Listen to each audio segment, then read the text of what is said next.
Anderson, super obrigado de estar conversando aqui com a gente na Future Print Conexão com você, trocando essa ideia sobre o que está acontecendo agora no mercado e o futuro, né, o que está vindo aí pela frente.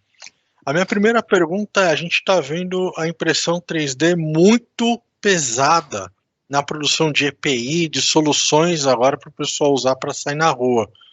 Como é que você enxerga esse cenário e o que a gente tem de solução hoje disponível além dessas máscaras e EPIs? Fala, Thiago, tudo bem? Primeiramente, muito obrigado aí pelo convite, tá? É um prazer estar falando aqui com vocês. A respeito dos EPIs, tá? Isso logo que surgiu aí essa questão de fazer esses EPIs para o uso aí, principalmente, né, no combate à Covid e tal, na ajuda aí dos profissionais, se levantou bastante aquela questão de que, como são equipamentos que vão ser utilizados diretamente aí na medicina, esses equipamentos têm o problema, né, de serem esterilizados e coisa assim. Então foi um debate bastante grande, até que houve a liberação, né, para o uso, porque não seria usado lá na linha de frente. Sim. Então, assim, o que eu vejo? Eu vejo, hoje a gente está vendo aí, inclusive, o mercado entrando meio que em colapso no fornecimento de filamentos, por exemplo, em função do tanto de pessoas que começaram a fazer essas face shields. Nós mesmo aqui fizemos e doamos aqui para os hospitais da região, né? E, cara, eu vejo assim com bons olhos, né? Mas como eu te falei até anteriormente, o uso no dia a dia, o uso lá dentro dos hospitais, por exemplo, é algo que vai ser muito mais restrito, né?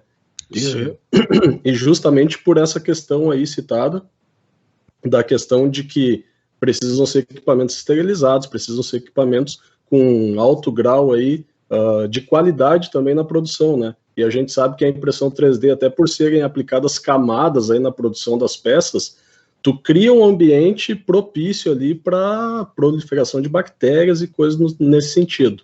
Então, assim, para o uso de proteção, que nem nós estamos vendo aí o pessoal utilizando como máscaras mesmo, né, EPI aí para sair na rua e tal, até vai, mas para o uso mais profissional, com certeza não vai acontecer, não com os materiais que nós temos disponíveis hoje, né. Você vê algum movimento de desenvolvimento de materiais mais apropriados? Vejo sim, tem alguns materiais aí antibacterianos, se eu não me engano, tá? Tem materiais sendo desenvolvidos aí nesse sentido, e inclusive lá fora já tem materiais, né, sendo usados aí diretamente assim na área de medicina, materiais inclusive que aguentam mais temperatura para ser feita a esterilização, né? Então, sim, com certeza vão ser utilizados. E eu sei de profissionais aí da área médica que utilizam, né, a impressão 3D como moldes, que utilizam a impressão 3D como produção de gabaritos e coisa assim, e isso aí já está sendo usado, sim. Legal. É reforçar que o gabarito e o molde não é o mesmo do produto final, né? Você não pode pegar aquilo e colocar no mercado para sair distribuindo. Exatamente. Falando em relação à medicina, por exemplo, não é utilizado lá diretamente no paciente também, né? Legal. Uma das coisas que a gente trocou e-mail para agendar essa conversa foi o mercado de brindes, que foi assim absurdamente impactado com a Covid. Mas tem um movimento também que a gente está vendo na internet que as pessoas continuam comemorando, celebrando em casa. Estamos vendo aí uma retomada de oportunidades? Essa parte aí de brindes, sim, foi uma parte bastante afetada, né, principalmente porque ela está ligada intimamente aí com a questão de festas, né, e como eu disse, a questão de festas tem envolvimento de aglomeração de pessoas, e sim, aí, assim, não só festas, né, mas o mercado principal aí é o mercado de feiras e eventos também, né, que é o mercado que gera volume. Festas são mais ligadas aí ao trabalho, digamos assim, do pessoal que fornece impressão 3D como uma segunda renda ou algo assim. E essa questão de feiras e eventos aí tá ligada mais com o pessoal que já tem a impressão 3D de maneira profissional, né? E sim, com certeza esse pessoal teve uma baixa bem grande, que por outro lado, né, ela foi substituída aí por essa questão da produção dos EPIs, que entrou de maneira muito forte e também mostrou a força que a impressão 3D tem nessa questão de personalização e principalmente na questão de gerar soluções rápidas, né?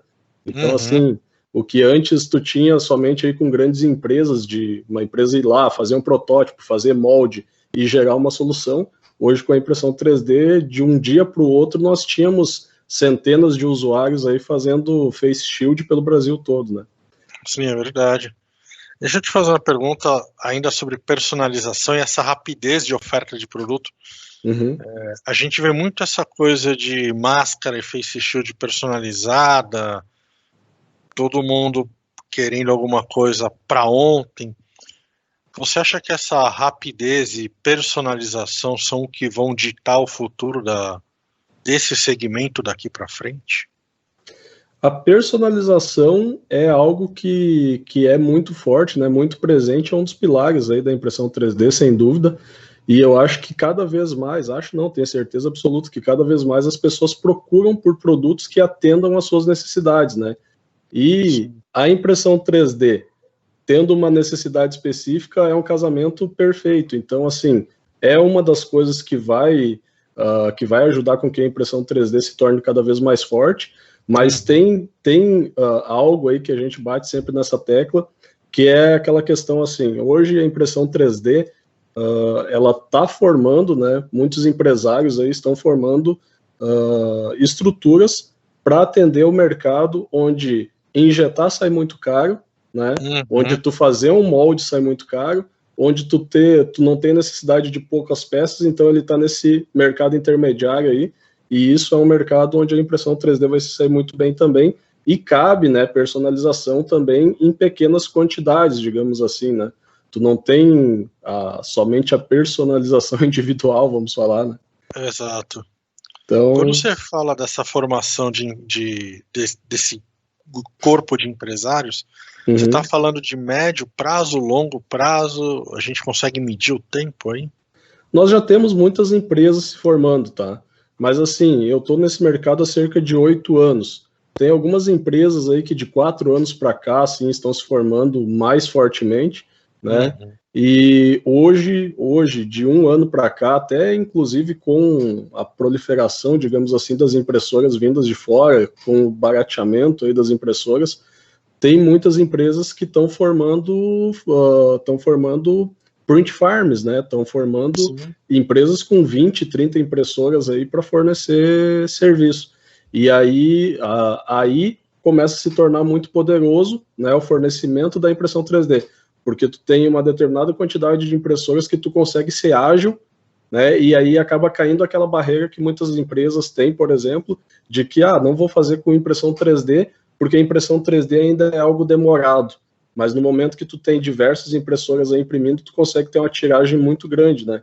Voltando aos brindes, por exemplo, nós temos um aluno de São Caetano do Sul que ele pega 5.000, 10.000 peças de brinde para fazer. Então, assim, é um volume altíssimo, né? Algo que antes nem se imaginava. Tem alguns especialistas de mercado, até às vezes, que colocam impressão 3D como uma tecnologia para te fazer até 100, 200 peças de alguma coisa. Então, o cara está quebrando essa barreira. Cara, isso já... Olha, chegou o momento da disrupção já há tempo nessa questão aí. Então, já se quebrou essa barreira forte. Como é que você vê o futuro daqui para frente? Ok, estamos fazendo o EPI, mas em algum momento a gente vai ter uma estagnação, entre aspas, do mercado, porque as pessoas já vão ter os seus estoques e vai ser aquela coisa de renovação, ou um EPI um pouco mais personalizado. Brindes talvez voltem com as pessoas fazendo festa de fim de ano e feiras acontecendo. Como é que você vê o futuro daqui para frente? Cara, a impressão... Durante pós-Covid. Sim, a impressão 3D, assim, logicamente teve esse boom aí agora com essa questão dos EPIs, mas vamos tirar isso, digamos assim, do caminho aí. Vai continuar no mesmo processo que nós estávamos, tá? Ontem mesmo eu falei a respeito dos 6Ds aí da evolução tecnológica na impressão 3D. Então, assim, o que eu falei ontem na aula que eu dei para os meus alunos é algo que eu volto a reforçar, que é o seguinte: nós temos empresas, empresários, usuários que cada um está numa etapa desse processo. Então, eu até citei o exemplo de uma empresa onde eles faziam aquelas palmilhas ortopédicas da maneira antiga, que era usinado em CNC e tal, era pego uma chapa de EVA, e eles conseguiram fazer esse processo todo, conseguiram digitalizar o processo e transformar ele para impressão 3D. Hoje eles têm um faturamento 75% maior, eles têm custos 45% menores, e eles têm uma linha de produção que conta com mais de 50 impressoras. Então, assim, estão faturando super alto. A empresa deles era uma empresa que estava num processo já de quase indo à falência, e aí eu até cito ela como exemplo desses 6Ds da inovação tecnológica, porque eles passaram por todos os processos, passaram pela disrupção, passaram pelo crescimento. Hoje eles estão com crescimento exponencial. Então, assim, tem um faturamento altíssimo, onde eles viram uma oportunidade, né, de pegar aquilo que eles faziam e trazer para a impressão 3D. Hoje nós temos várias empresas que ainda estão, né, no processo antigo de ir lá fazer o desenvolvimento do produto, fazer protótipo, fazer molde, e muitas vezes para tiragens pequenas, porque eles ainda não visualizaram que daqui a pouco o custo que eles têm envolvido num projeto, eles conseguem pegar esse custo, diluir, fazer lá uma print farm dentro da empresa deles e ter 20, 30 impressoras produzindo, né, para eles, aquele projeto que daqui a pouco eles teriam todo o custo investido em um único projeto, só que tu tem ali toda uma estrutura que vai te ajudar. O que eu vejo para o futuro? Eu vejo que as oportunidades continuam aí, tá? E nós temos uma infinidade de mercados que podem ser daqui a pouco descobertos pela impressão 3D, né?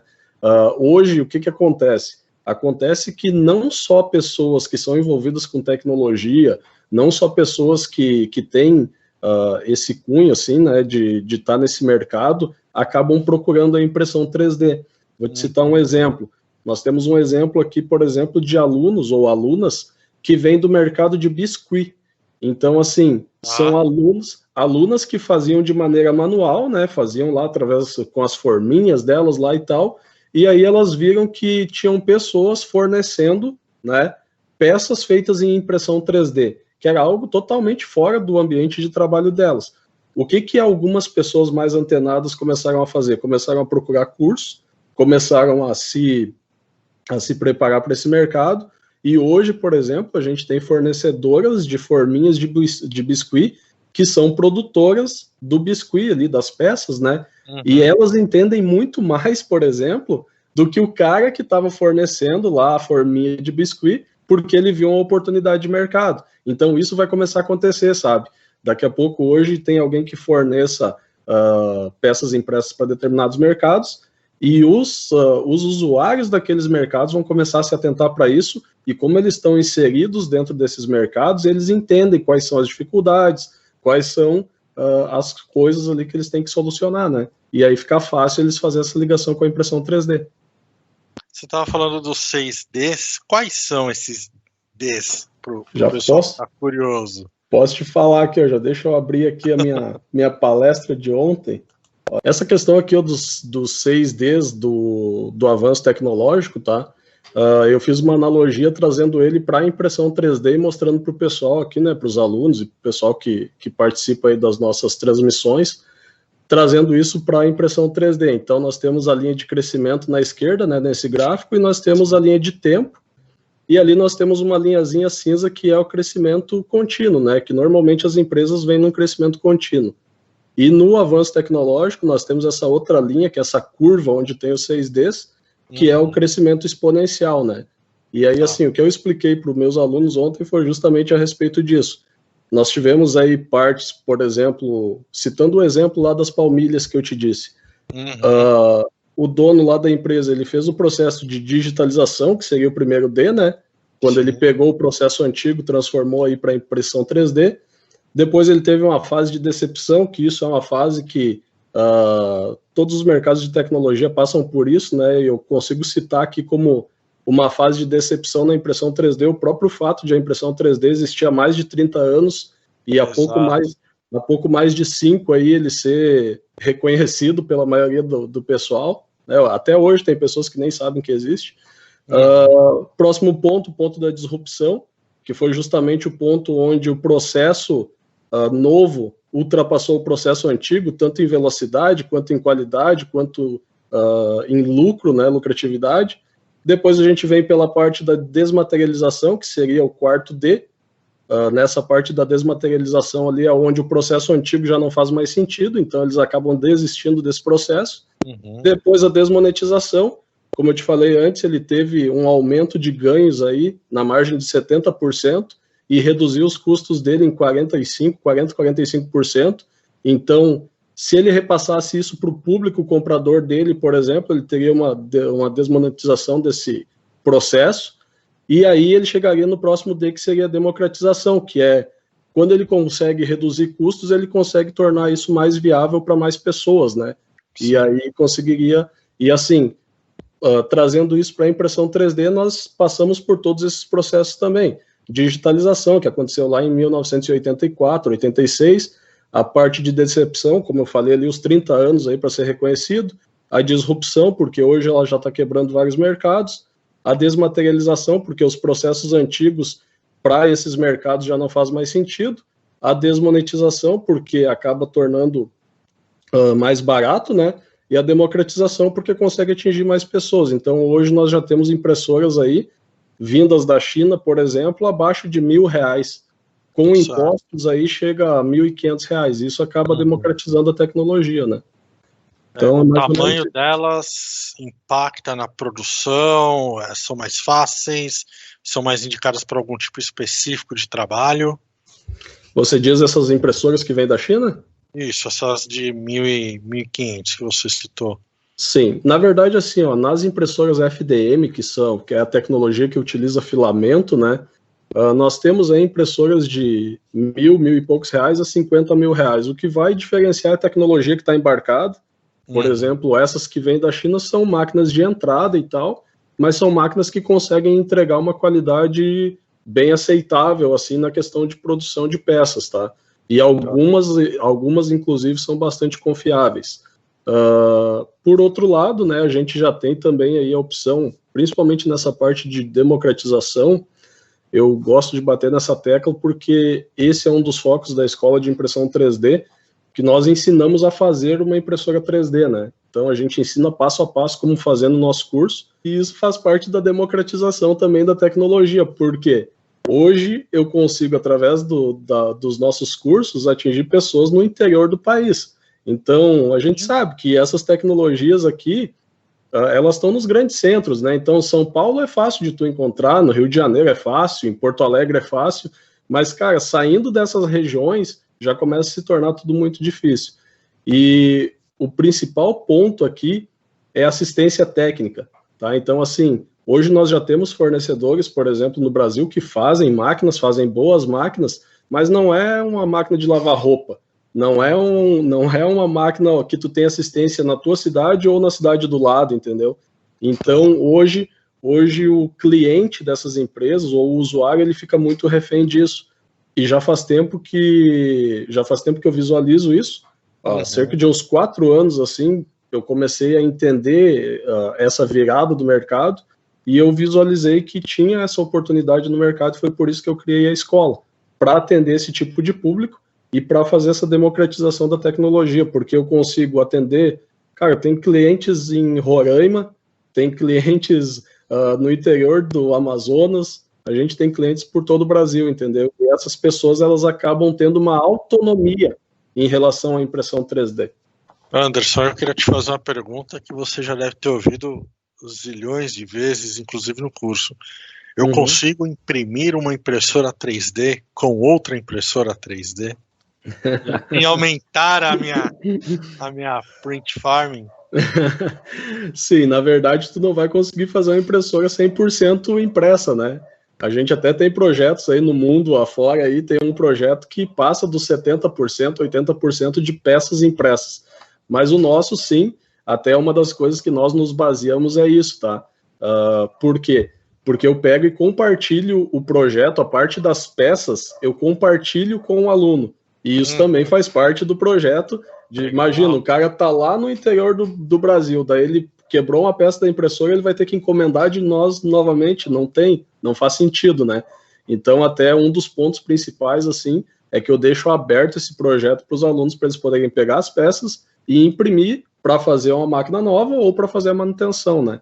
Mas, logicamente, tem peças mecânicas, eletrônicas aí que não tem como. Tem as limitações. Tem as limitações. Mas sim, a própria impressora aí que o aluno faz vai entregar peças com qualidade para ele poder fazer outras máquinas.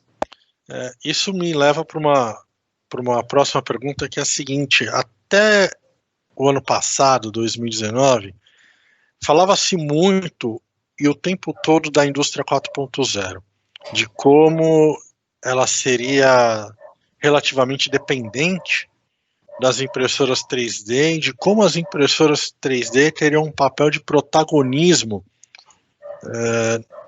em tornar essa indústria 4.0 realidade. Como é que você vê isso e em que ponto dessa linha do tempo a gente está de tornar essa indústria 4.0 realidade?